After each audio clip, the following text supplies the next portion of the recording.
good morning. We'll continue coordination chemistry. Okay, this is the lecture number 14. In the previous class, you are well familiar with magnetic properties of complexes. Say the complex is said to be paramagnetic when it contains unpaired electrons in its d orbital. Similarly, if the complex if it contains all the electrons in paired condition or paired state, then that complex is said to be diamagnetic. That means diamagnetic complex do not contain any unpaired electrons. Okay, and also you are well familiar, paramagnetic complexes are attracted, pulled by the magnetic field, and diamagnetic complexes, they are pushed away or repelled by the magnetic field, is it?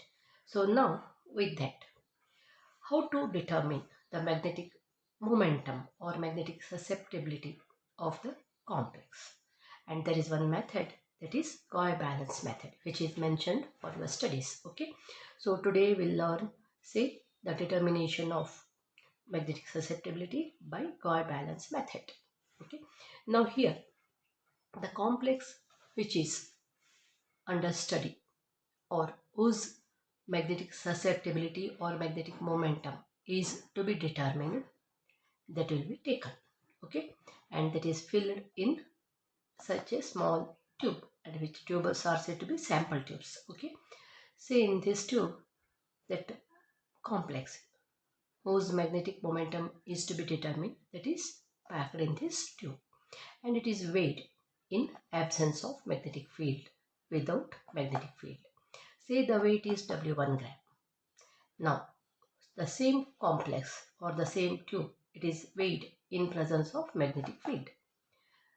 Then the weight of the complex may increase or it may decrease.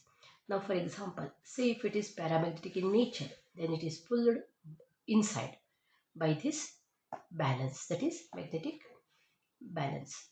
So these are the poles, strong poles of magnet. This is magnetic balance.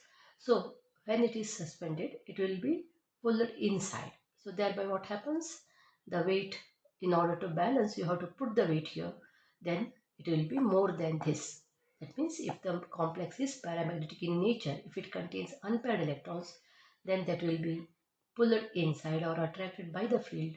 Thereby weight increases. And say in order to balance, if you put the weight here, that will give you the, say, W2 gram. Suppose if the complex is diamagnetic in property, then it will be pushed away. So the weight of the complex will be decreased. Say before it was W1 in absence, now it is pushed away. So the whatever the weight you have put here, that is more. You have to remove some weight. So therefore the weight decreases. So the complex, if it is diamagnetic, W2 will be less than W1. If the complex is paramagnetic, W2 will be greater than W1. Okay, so whatever it may be, so you, by this experiment you will get the weight of W1 as well as weight of W2 by using covalence, and that difference will give you delta W, change in weight. Okay, so now that change in weight, that means the difference in weight of the complex with field and without field, with field and without field, is related with its magnetic susceptibility or field strength, or say area of cross section, by this relation, that is delta W is equal to 1 by 2 K H square A. Okay, so where K is the magnetic susceptibility, H is the field strength, and A is the area of cross section of this sample tube. Very clear? So now this is the first step, where the sample or the test compound is weighed without field and with field. So this is the first stage. And now second stage. So in the second step, so when the difference in weight is related with this, here one of the factor, that is H, field strength, is unknown to us. Okay, then in order to get the field strength, in the second step we have to take one more complex whose K, magnetic susceptibility, is known to us, already measured. Okay, such complex is taken, that is said to be a reference complex. Okay, by taking the reference complex, say in the tube. So, okay, once again the new tube, the same type of tube or the same tube washed and cleaned, in that sample, sorry, reference complex is filled to the same extent, and once again it is weighed, then once again it is weighed in presence of field. Okay, so by taking that values difference delta W, and this is known to us and this is known to us, H can be calculated by taking or by using say reference complex whose K is known to us. Now by using this formula, H is calculated. Okay, now in the first step we have measured delta W for the sample.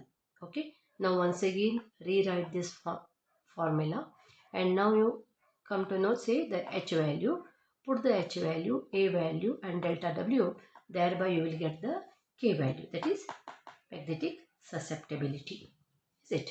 So now the magnetic susceptibility, or say gram magnetic susceptibility, it is given by K by D, okay, where D is the density of the test sample which is under study. Okay, so then psi m, molar magnetic susceptibility, is equal to psi g into m, molecular mass. Then psi m is almost equal to say psi para. Okay, so now using this equation, that means magnetic momentum, effective magnetic momentum is equal to 2.84 into square root of psi para into temperature, absolute temperature at which the say the experiment is conducted, that is the temperature. It gives in terms of say Bohr magneton. Okay, and we are familiar, say the mu effective is equal to mu orbital into mu spin, mu orbital into mu spin. So now here the mu orbital is neglected. It is very small compared to mu spin. Therefore, mu effective is almost taken as mu spin. So whatever you are calculating here by experimentally, say that value itself is mu spin, and by knowing this value, practically by knowing this value, so the which relates with the number of unpaired electrons present in the complex by this formula, that is mu spin or mu effective is equal to root of n into n plus 1, where n is the number of unpaired electrons present in the metal ion. Suppose if n is equal to 1, then mu has to be 1.73, the experimental value. If it is nearer to 1.73, then that complex is said to be containing one unpaired electron. If the mu effective value is equal to 2.84, here the calculated value is 2.84. In that case, the number of electrons present can be predicted, that is equal to 2. Similarly, if the value is nearer to this, then that complex contains 3 electrons. Okay. If if mu effective is equal to 0, the magnetic momentum value is 0, means the complex is diamagnetic.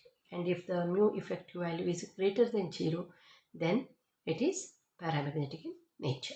Okay, so by balance method, one can determine the magnetic momentum of the complex or magnetic susceptibility. So molar magnetic susceptibility, say by this formula. Okay, so we'll continue in the next class.